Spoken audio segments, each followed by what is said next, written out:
আপনি আসসালামু আলাইকুম ওয়া রাহমাতুল্লাহ বলে বিসমিল্লাহ বলে ঘরের মধ্যে প্রবেশ করেন।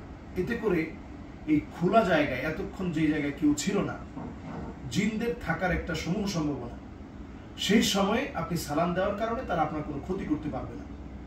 এবার আসুন, আপনি যখন খেতে বসেছেন, অনেক ক্লান্ত ক্ষুধার্ত, তাড়াহুড়া করে খাওয়া শুরু করে দিলেন। আপনি যখন বিসমিল্লাহ বলেন নাই, জিন আপনার সঙ্গে খাওয়া শুরু করবে এবং এতে করে দেখা যাবে আপনার পেট খারাপ হচ্ছে, নানা রকম অসুস্থ হচ্ছেন, খেয়েও যেন আপনি তৃপ্ত হতে পারছেন না এবং আপনার তৃষ্ণা যেন বেরিয়ে চলছে। এরপরে খাবার খাওয়ার পর আমরা যেটা মারাত্মক ভুল করি, আমাদের কাটা, আমাদের হাড়, এগুলোর উপরে আমরা পানি ফেলে দিই। অথচ হাদিসের মধ্যে আসছে এই কাটা, এই হাড় যেগুলো তাদের রিজিক, তাদের খাবার, এটার মধ্যে হাত দেওয়ার সঙ্গে সঙ্গে আল্লাহ তাআলা তাদেরকে রিজিক দেন। আপনি হয়তো দেখছেন যে একটা কুকুর অথবা বিড়াল খাচ্ছে, হতে পারে এটাও জিন। জিনরা অনেক রকম আকার আকৃতি ধারণ করতে পারে। তো সে যখন খাচ্ছে, সে খাওয়ার সময় যখন এটাতে আপনি পানিকে মিশালেন, এটাতে হাত ধুয়ে ফেললেন, সে প্রচন্ড রাগান্বিত হয় যে কে আমার খাবারটা নষ্ট করেছে। আপনার খাবারের মধ্যে যদি কেউ পানি ঢেলে দেয়, আপনার যেমন রাগ হবে, তাদেরও এই রাগটা হয়। এই রাগ হওয়ার পরে তারা ক্ষতি করা শুরু করে দেয়। এই রাগ হওয়ার পরেই তারা ক্ষতি করার চেষ্টা করে। আরেকটি বিষয় হচ্ছে, যখন আমাদের মা বোনরা ঘুমায়, দেখবেন সবাই একেবারে চুলটা ছেড়ে ঘুমায়।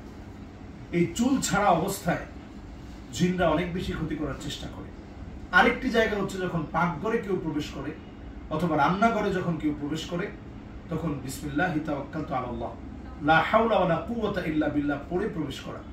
কারণ এই রান্নাঘরে জিনদের দুষ্ট চক্রের জিনেরা অবস্থান করে। টয়লেটে যখন প্রবেশ করবে, আল্লাহুম্মা ইন্নী আউযু বিকা মিনাল খুবসি ওয়াল খাবাইস, এই দোয়াটা ইসলাম আমাদেরকে শিখিয়েছে। এই জন্যে এখানেও কিন্তু দুষ্ট জিনেরা অবস্থান করে। এরপরে যখন বের হলেন, গুফরানাক পড়লেন। এরপরে আপনি যখন ঘুমাতে যাবেন, রাসূলুল্লাহ সাল্লাল্লাহু আলাইহি ওয়াসাল্লাম পরিষ্কার আমাদেরকে শিখিয়েছেন বিছানার চাদরটা একটু বাড়ি দিয়ে নেয়া, একটু ঝেড়ে নেয়া। এটা যদিও আমরা করি, এটা কিন্তু সুন্নাহ। অনেকে জানি না যে এটা সুন্নাহ হিসেবে আমরা করি। এটা কিন্তু সুন্নাহ যে আপনি একটু বাড়ি দিয়ে নেবেন।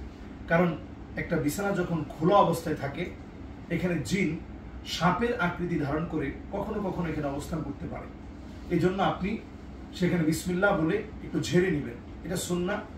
এই সুন্নাহটার আমল আমরা যদি করি এবং পাশাপাশি আরো যেগুলো বললাম, এই সুন্নাহর আমলগুলো যদি আমরা করি, একটু সতর্ক থাকি, তাহলে দেখবেন যারা আমাদেরই মতো আল্লাহ রাব্বুল আলামিনের সৃষ্টি, যাদের দ্বারা আমরা অনেক সময় ক্ষতিগ্রস্ত হই, এই ক্ষতি থেকে আমরা বাঁচব। এবং ফজর এবং মাগরিবের পরে সূরা ইখলাস, সূরা ফালাক, সূরা নাস তিনবার করে পড়বেন।